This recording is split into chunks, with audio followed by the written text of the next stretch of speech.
Hey, welcome back to the eDrum Workshop. I'm Luke and I hope you're having a great day. I'm not currently at the workshop, I'm working remotely due to a family matter, but that hasn't stopped me from trying out the new TD-50X upgrade on my TD-50 module. I've not been able to play it properly yet as I'm not with my kit, so a full review will come down the line, but I've delved pretty heavily into the manual, the menus and the features to find out what's changed or improved. So today I'm going to highlight what I believe are the 15 most useful or at least interesting feature upgrades on the new TD-50X module compared to the original TD-50. First off with number 1, the most obvious difference, and the one that I think most people want to know about, is the difference in the sounds. I've tested out as many as I can with the setup that I'm running, and as I said, I can't comment on the playability yet, but I've listened plenty and I've also read lots of comments from other people. Some have been raving about how much better they are now, some have voiced a bit of disappointment, and I'll have to decide when I'm able to properly test it on my kit. However, one thing that I can say pretty confidently is that the presets do a much better job of showcasing the range of sounds and the sonic character of the TD-50X than the original TD-50 did with its presets. From the first kit onwards, everything just generally feels a bit more rounded, smooth and warm compared to the original TD-50's offerings. The TD-50 was criticised quite a lot for sounding a bit digitally harsh and raw, and I agree with that for the most part. But just for the sake of example, here's a few recordings of presets that I've done from each version of the module. It's only a small selection and I've tried my best to match them up based on what style or sound they're aiming for to give a decent comparison, and I'm using the MIDI data captured from some older footage since I'm not with my kit.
Moving on to number 2, but sticking with changes to the sounds, another feature change that makes a big difference is the change to the overheads and mic control functions. On the original TD-50, all of the microphone controls for the instruments are under the general instrument edit functions. There are controls for the mic position, overhead and room mic controls, and the mic width here as well. On the TD-50X, most of this has been shifted to the overheads function, which is now grouped under the ambience section alongside the room controls. This is a setup that was introduced with the TD-27 and then implemented on the TD-07. I do like the way that it works, and it does make a little bit more sense in terms of workflow if you're used to miking up acoustic drums. So the mic position control, or now the mic distance control, is still found under the instrument setting, and it affects the sound similarly to how it did on the original TD-50.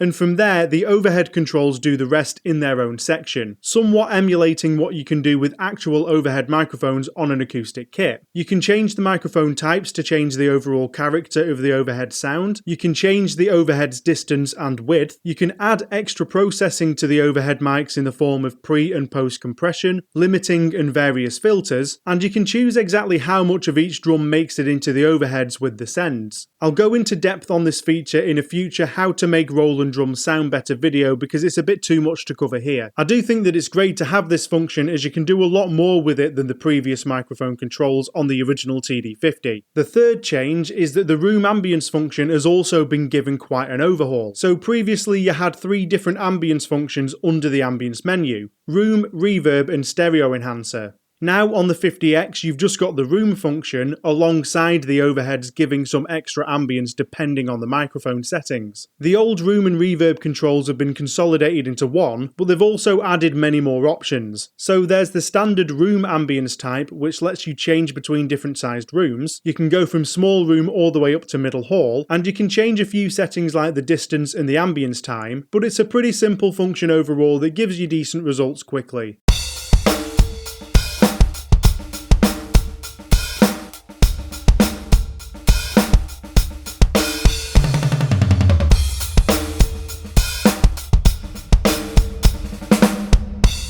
Next you've got the reverb option where you can dial in different styles of reverb and control different parameters, and then there's the TD-50 room option, and this is all of the previous room ambience functionality from the original TD-50, and again you've got controls for the room type, the room size and the room microphone positioning. And then finally there are 3 more new options: the warm hall ambience and 2 Roland SRV2000 digital reverb options. The last 2 have a lot of really detailed options available, and again this is a topic for an entirely different video, so I won't spend any more time on those. Pushing on to number 4, one great additional function of the ambience section in general is the new preview mode. You can use the F3 button to listen to just the ambience only, so that's the overheads and the room sound soloed together.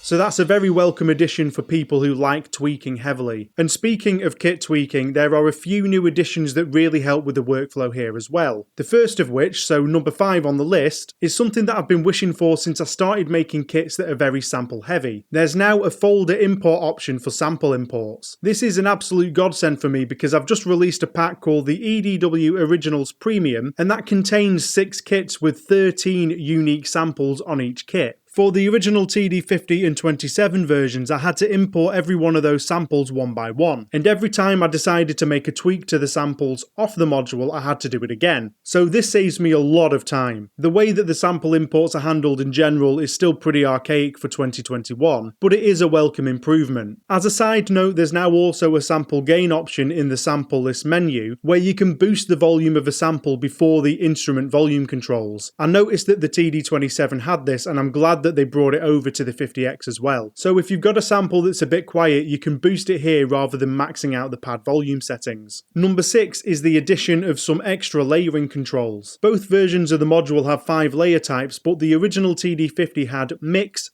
fades 1, 2 and 3 and switch. Now the fade 3 option is gone and it's been replaced with a crossfade option. This option is sort of a middle ground between fade and switch, and it allows for a more natural transition between the 2 different samples. The main sample will eventually fade out underneath the subsample as you go up in dynamics. The layer section has also received a makeover with a different graphic to show exactly how the layers are interacting, and there's a new fade end parameter added to the fade 2 and crossfade options that lets you choose when the sub-instrument finishes fading in. Change number 7 is another new handy function on the layering screen as well, the layer preview. If you hold shift and hit F5, you can now preview the layers one by one when you're editing your instruments. So if you're on the main instrument screen, it will preview that layer, and if you're on the sub-instrument screen, it will preview the sub-layer. Previously, there was no way to hear the sub-layer just on its own. Change number 8 is that the transient controls have also been upgraded. A couple of the parameters have just been renamed to be a little little bit clearer, so the attack and release controls are now called attack depth and release depth. There's also a new attack type control, which is the most interesting one for me. If you set this to normal, the transient controls will affect that instrument all of the time. But if you set it to wide 1 or wide 2, it scales the effect of the transient with the velocity that you're playing. As far as I understand it, when you play softly, it will apply the effect less, and then it will apply the transient effect more as you play harder. I think this will turn out to be really useful for keeping dynamics in check, while still being able to increase or decrease the transients on harder playing if you want to.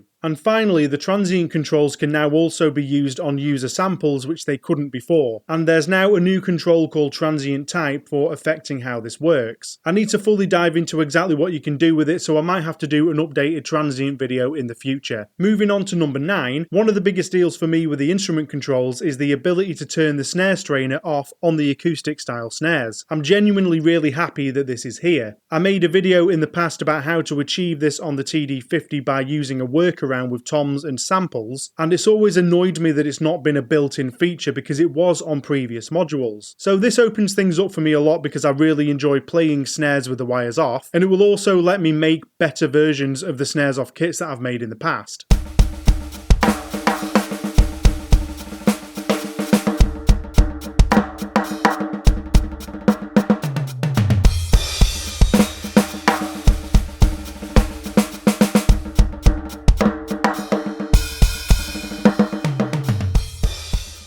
They've also put the ability to turn off the snare wires with a foot switch back in as an option, which is great. And they've also changed the snare wire options a little bit too. You can now dial in the snare wire volume from -6 up to +6, whereas previously I think it only went to -4 and +5. Change number 10 is a very small but appreciated addition on the cymbal instrument settings, and that's the low cut function. This filters off the low frequencies that aren't typically needed on cymbals, because they tend to take up room in the mix. You can either apply a half cut or a full cut. I often use the first band of the EQ controls to do this, but the advantage of having the low cut option built into the cymbal controls is that it allows you to free that EQ band back up if you want to. For numbers 11 and 12, 2 new features have been added to the master effects in the mixer, which I was really surprised to see. The first is that parallel compression has been added as one of the compression types, and there's now a wet and dry mix level control for any master compression that you apply. This is a production technique that's used quite a lot to fatten up drum mixes without making the entire mix really compressed. For example, you can heavily compress a kit so that it sounds really big and smashy, but then blend it back in with the original dry signal so that it just adds weight to it. I think this will be really useful to get the benefits of heavy compression while still retaining the playability of a less compressed drum kit. The second thing that I didn't expect to see here was the addition of a mid-side option on the master EQ. This is something that I've only really dabbled with, but it's another production technique that's used by professional engineers. And what it effectively does is splits the mix into a separate mono and stereo channel so that any audio information in the center, or effectively that's the same in both speakers, becomes a mono channel that can be processed one way, and then any of the audio information that's effectively different in both speakers becomes a stereo channel that can be processed another way. I'll have to make another video down the line to explain how it's useful, but in layman's terms it basically gives you more EQ flexibility and a greater control over the stereo image of your mix. So both this and the parallel compression are great additions that will probably go over a lot of people's heads, but they do make the production techniques available inside the module much more in line with proper professional mixing, so I'm all for it. Change number 13 is in the trigger settings. I've noticed that there's a new global sensitivity parameter which is applied at the trigger bank level. You can choose between low, normal and high, and it affects the sensitivity of all of the pads. Presumably it works alongside the other trigger settings that are available per pad, but I'll need to play with it on my actual kit in order to see just how subtle or drastic it will be in practice. Number 14, when you hook up your TD-50 to a computer, there are now 32 USB outputs available compared to the 10 that were available on the original TD-50. This is a massive jump, and it's great to see after the TD-27 came out with 28 available outputs. Number 15 is the welcome addition of coach functions that are typically found in lower end modules. They're available from the click screen on the TD-50X, and previously the only coach style function on the original TD-50 was the quiet count, and that's the one that basically gives you a click for a specified number of bars and then mutes it for a specified number and scores you on how well you kept the time. The 50X has now added the warm-ups and the time check functions,